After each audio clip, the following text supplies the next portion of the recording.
In this box is the brand new Aipas V1. It's a moped style e-bike. And in this video, we're gonna unbox it and get it assembled. So let's get into it. First, we're gonna go ahead and take this top flap off. It is pinned in with some staples. So we're just gonna pop it like that and it should open right up. Let's see how well this bike is packaged. Looks pretty good, so I'm not expecting any damage to the bike.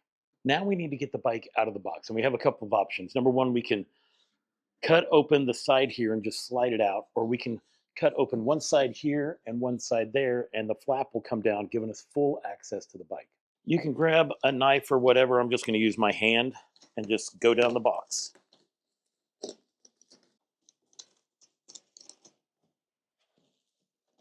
The packing looks pretty good with this bike. Now you're going to have to grab a set of snippers, and what we're going to do is we're just going to free this bike from the box and also remove this padding.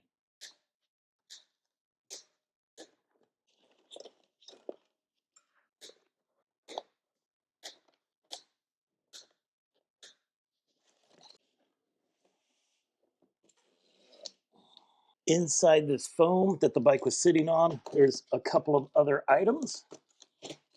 In here, you're going to have your battery and your headlight. It will also have the keys to your battery. The version I have is the 48 volt, 18.2 amp hours with 873 watts of power. They also have a 30 amp version of this battery as well. In the box, it is going to have the charger, your toolkit, and your pedals. It's also going to have one of these right here for your stem. Now, what I like to do is I like to charge the battery while I'm putting the bike together. It comes with a 2 amp charger. The charging port is right there. What I do is I normally plug in the battery first and then plug in the charger. Now go ahead and remove the rest of the packaging and we'll start the assembly. This is everything that comes in the box. You have the bike itself, your front wheel, some pedals, your headlight, your battery charger and your battery with a set of keys, your front fender, this safety manual, a couple of rubber dots, a thing to cover up your stem, and a toolkit. I have put this video into chapters so that you can easily find the assembly section you're looking for. The first thing we need to do is get this stem facing forward. Right now it's facing back towards shipping. You're going to grab one of your Allen wrenches here. You're going to put it in there and we're going to loosen this bolt up right here. Once we do that, there is a second bolt right here that we're going to loosen as well. Now we're going to hang on to the fork and just turn the stem around till it's facing the front. Using the same Allen wrench that you just used, we're going to remove this front bracket. Keep the bolts close to you because you're going to need these in just a second. Now it is time to install the handlebars. You want to line it up with this bracket. You also want to make sure that your brake levers are on the outside. This should be on your left-hand side, and so should the controller.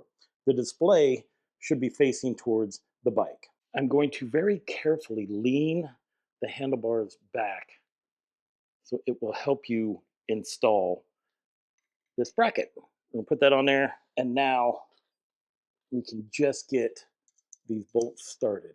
We are just going to tighten these up to where they provide a little bit of friction to the handlebars, and then we will cinch them down once we get the handlebars aligned how we want them. Now we can lift your handlebars up so they're straight up and down, and then we can tighten this up just a little bit more.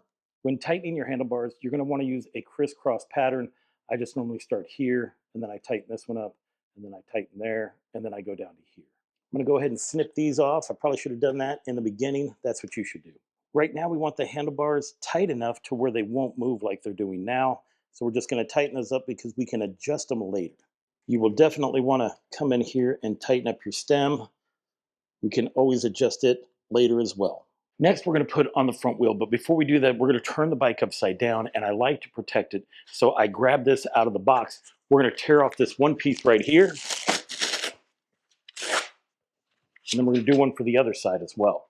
Now I'm going to take the bike, pick it up, turn it around, and put the handlebars on the foam.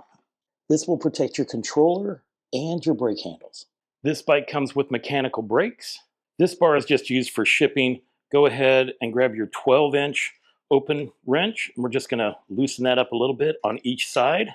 Do the same for these internal ones, and it'll come right out. This bike has 20 by 4-inch Chow Yang tires on it. It will have this protector right here for your disc. This is a 180 millimeter disc. And there are these nuts and a washer that we need to remove. There's also this protective piece on the other side, and we're just going to pop that right off. Grab your number 15 wrench, loosen these up, and remove them. Do this to both sides. When installing the front wheel, you want to make sure this is your brake and this is your rotor. So we're going to place the tire on top, slide it right in between those two pads, just like that. And here is another angle for you guys. And one more so that you can see it just drops right in. Grab this washer. As you can see, it has a little tab on it.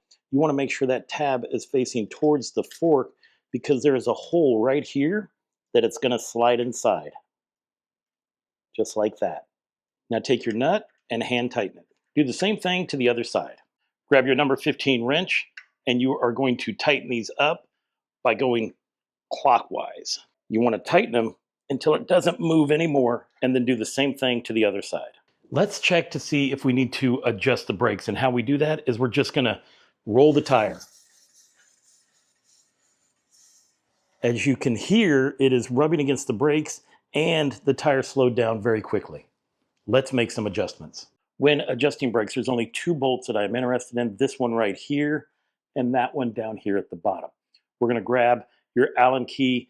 We're going to loosen these up until the caliper moves back and forth.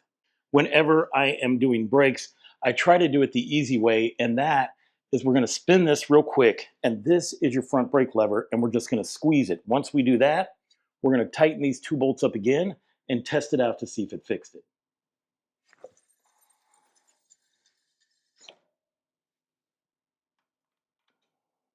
Release the handle, give it a spin, and see if that fixed the issue. And it did not. Sometimes you get lucky, sometimes you don't, but that's okay, because I'm going to show you how to fix that. What we are going to do is we are going to loosen those two bolts very slightly. Again, I need to be able to manually move this caliper back and forth. By looking straight up and down into it, I can see the rotor touching the pad. So what we want to do is we want to manually push it to where it's not doing that, and then we tighten it up. Okay, we're still hitting. Let's work on the bottom here and see if we can get it to shift as well. It's getting better. The goal is to keep making adjustments until the brake makes no noise, and then you just tighten everything back up. All right, let's go ahead and put your kickstand down. We're going to turn the bike over, and we'll put on the front fender. You are going to notice that your turn signals are dangling around. Let's just get those out of the way because we're going to be installing those here in a minute. To install the front fender, we have to remove this bolt right here and these ones right here from each side. This is the same Allen wrench that we used for the brake adjustment. For this part at the top of the fork, grab your number 10 open end wrench and the same Allen key that we've been using. This tab right here needs to be at the front of the fork, so we're just going to bring it up from behind and then just push that tab so that it comes into the front. When we pulled this bolt out, there was a washer on this end and then a washer and a nut on the other end. So make sure that the washer is on this part. We're going to go ahead and put it through the spot here, and then we're going to use our washer and nut for the other side. Go ahead and hand tighten that, and we'll work on the side arms. Now we're going to bring our fender arms down and line them up with this hole, and then we're going to make sure that our washer is on our bolt. We're just going to screw it in.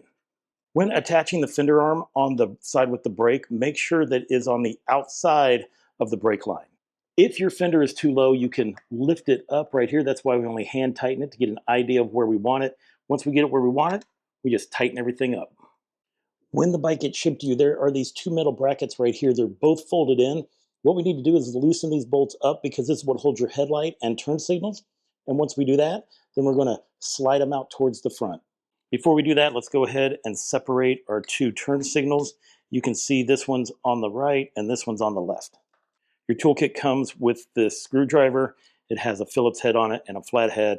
We need the Phillips head to unscrew the front and this number 10 to hold the nut on the rear. Don't make it too loose. You just want it loose enough to where you can turn these out. Let's go ahead and install the turn signals. The good thing is if we hook these up backwards, All we have to do is just switch out the cables by disconnecting them and rehooking them up together. You're going to see this notch right here. That's where this wire is going to go through. There is a nut here on the back. We're going to have to remove it completely, and then we're going to slide the wire through there, push the whole thing through, and then we're going to put the nut back on and tighten it up. Mine has this rubber band on it. We're just going to pop that off. We don't need that. Grab your 14 and tighten it up. Do that to the other side. Now that our turn signals are on, let's go ahead and install the headlight. First, we have to remove the bolts off of each side. You're going to need your Phillips head screwdriver to do so. When you remove the bolt, this rubber washer is going to come off with the light, so just keep these separated. This hole right here is where we are going to bring our headlight in and put the screw in. But to do that, we're going to put the rubber washer here and then screw in the bolt. Make sure that the speaker is down below. You want this notch here at the top. Hand tighten and do it to the other side. We want this to be loose enough because here's what I'm going to do. I'm going to put the bolt through here. I'm going to put the washer on there. And now we're going to line up the headlight. And we're just going to hand tighten it. Now I'm going to just line the headlight where I think it should be, and then we'll use our screwdriver and tighten it up. Do that to the other side. Now we're going to go ahead and connect the headlight. As you can see, I'm wearing a headlamp and I'm wearing my reading glasses because there is an arrow here and an arrow right here. And the goal is to match those arrows up and just push it together. Then let's go ahead and tuck it behind the headlight. Let's go ahead and get these pedals installed. Here on your crank, it tells you that the right pedal goes on this side, and then there is a decal that says right and one that says left. So we're going to match up the right pedal with the right crank and put it on. I'm going to take these decals off because they just don't look good on the bike. Now let's grab our pedal. We're going to put it to the crank and we're just going to spin it a few times until it stays. And then we're going to grab our number 15 wrench and we're going to tighten it up. Now, it doesn't matter which side of the pedal that you are putting on, whether right or left, you are always turning towards the front wheel. Now do the other side. And before you head out onto the road, you're going to want to make sure that your tires are inflated. These 20 by 4 inch Chow Yang tires say they need to be inflated to 20 pounds or to 20 psi. And we're going to see where we're at. Mine arrived with 12.5 pounds. We're just going to bump it up to 20. And then we're going to check the back one as well. Let me show you how to install the battery. We're just going to put it right here on the top. You're going to feel it sink down into the cradle. And then we're just going to push it back till you hear it click. Now we're going to sit on it and make any adjustments to the handlebars that we need to make so that it is comfortable for us. And at that point, now we're going to tighten this up all the way once we feel that we're happy with your handlebar positions. Now we're going to finish up and really tighten the handlebar bracket. Don't forget to take your little rubber cap, and this is where it goes, right over your stem. If you purchase the standard version of this bike, then we're done. You are good to go. But if you purchased the Pro, the Max, or the Pro Max, stay with me because I'm going to show you how to put that together as well. We're going to go ahead and install the headlight shroud. Now mine came separate in a different box. So we have the shroud itself, a bracket, and then 2 bags of parts. Let's go ahead and attach this bracket to the shroud right here. Now it is going to come with a bunch of parts. Don't freak out. You're not going to need all of these parts. What we are going to do is we are going to align this down here, and you can see there's right here, and right here. There are 3 smaller bolts that we are going to put inside here. You're going to use your number 8 wrench. But first, let's go ahead and put them in and tighten them by hand. Once you get these hand tight, go ahead and grab your number 8 and tighten them up. You will see these 2 tabs right here. These are actually little sleeves. We're going to pull those off. And now we have our mounting point for our shroud. Grab this package right here. We're going to take these out. This is what we're going to use to attach to right here. When it comes to attaching the shroud, you're going to want the tall part at the top. And what we're going to do, we're just going to line these up right here. And that's how it's going to attach. This bolt has a wide flange on it. And then you have this washer and nut. We're going to put the flange part through the top here and push it through. Then we're going to put the washer and the nut on here at the bottom. You might fumble with it for a little bit, but it's okay. You'll get it. And then just hand tighten it and do the same thing to the other side. When you tighten this down, you're going to want to push this all the way to the back because it's going to keep it nice and tight, and that way it's going to look good. Now let's go ahead and use our tools and tighten those up. Use your 13 wrench, put it right there, grab your Allen key, and tighten it. Push it in one more time and tighten it up even tighter. And now that part is done. Now we're going to install the basket. This was the second box that I received, so let's get that installed. Inside the box, it's going to have your basket. Your basket's going to go, there's an open end right here, and that's what's going to align up with these 3 spots right here. It's also going to come with a bag of tools and parts. Let's go ahead and remove these 3. I took the wrench out of the bag that came with the parts for this basket, and it works. So we're going to take the 3 out on this side and the 3 out on the other side. Now we're going to install the basket, and we're going to have to line these spots over here, and then we will do it on the other side, and then we will reinsert the bolts. It is going to fight with you, but if you just work it, you'll get it eventually. Go for this center bolt first and do it on the other side because it's going to fight you. Once you get these middle bolts in, it should make the other bolts easier. I'm not going to tighten up all the way until I have all 6 bolts in. There are 2 bolts that are going to go back here to fit into these things. That's going to secure the back of it. All of the bolts in that package are the same. So just grab 2 bolts, 2 washers, and 2 nuts. Then we're going to take our bolt, put it through here. We're going to do this twice. There's 2 bolts. Push that through there, add your washer and your nut, and then tighten it all up. If you are like me and you have big fingers and you can't get your hands in here, I'm just going to run it from the back and then put the washer and bolt on, and then put the washer and nut on this way, because I literally cannot get my hands in the back. And if you can't, then I don't want you to feel like you can't attach it. So this is an alternative. Now that the back part is tight, let's go ahead and finish tightening these up as well. And now your basket is installed. Did you get the wheel covers? Well, let's go ahead and put those on next. In the box, it comes with 4 wheel covers. They sent me 5, and I don't know if they're going to send you 5, but maybe if one breaks, you have an extra. But it has this rough textured side, and then it has this shiny side. We definitely want to have the textured side on the outside part. Then you're going to have these brackets that are going to go in behind here, and you're going to use these screws to connect that together. These bolts right here are going to go through the wheel and connect onto the other wheel cover. The first step is to get these onto the wheels so we can tighten them up. You will see that there is a notch right here. Well, that is for your air hose right there. For that, you want to be able to access that. Now we're just going to go ahead and connect this bracket. We're going to put it behind, and you're going to have to feel for it. We got one in. Then we're going to repeat the process with this one right here, and then do the same on the other side. Once it's around the wheel, you can actually make it easier by leaning it out to put it on there.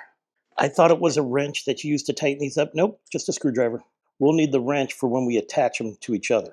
When inserting the wheel cover on the other side, make sure that you are behind the brake pad. And here's an easy way to do it.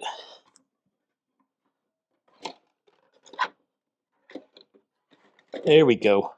You will see that there is an outer part and an inner part. You want to make sure that the flat part is facing against the wheel cover. If you have it the other way, it won't lay flat up against the wheel cover. Before we connect these together, we want to make sure that this arch right here is hanging over our air thing. There we go. Because we want to be able to access it from each side. And then you want to take a look on the one that you have on the back and line it up as well. Then we're going to take this bolt and run it through both sides of the wheel well. You're going to fumble with it, but just take your time. We just want to get the nut on until we're able to put all 4 bolts on and get it all lined up. Since we did a bottom one, I'm going to go for the top. This is not easy. You guys, you might be saying some choice words during this. Once you get it, use your Allen wrench and your number 10 and tighten it all up. Let's prepare the back tire. So we're going to just tilt it over a little bit so we can make sure that the air stem is right there at the bottom. When we are doing this side, we want to make sure we are clearing the chain. There we go. Run it behind, and then just keep turning it. Make sure you are behind the brake. All right, guys, we did it. We got it assembled. There were some parts that wasn't that easy, but you and I, we were able to work through it. And now we have our Aipas V1 Pro Max ready to go. Now, if you've not seen this bike before and you want to learn more about it, well, you can go ahead and click on my link down in the description below. That'll take you to the Aipas website where you can learn some more. But I will also be doing a full review on this bike. And when I do, it's going to pop up right there. Now, if I haven't done it yet, well, YouTube knows what you want to see, and they're going to throw it up there until this review is ready. So I want to thank you guys for watching and coming along for this assembly. And until I see you again, enjoy the ride.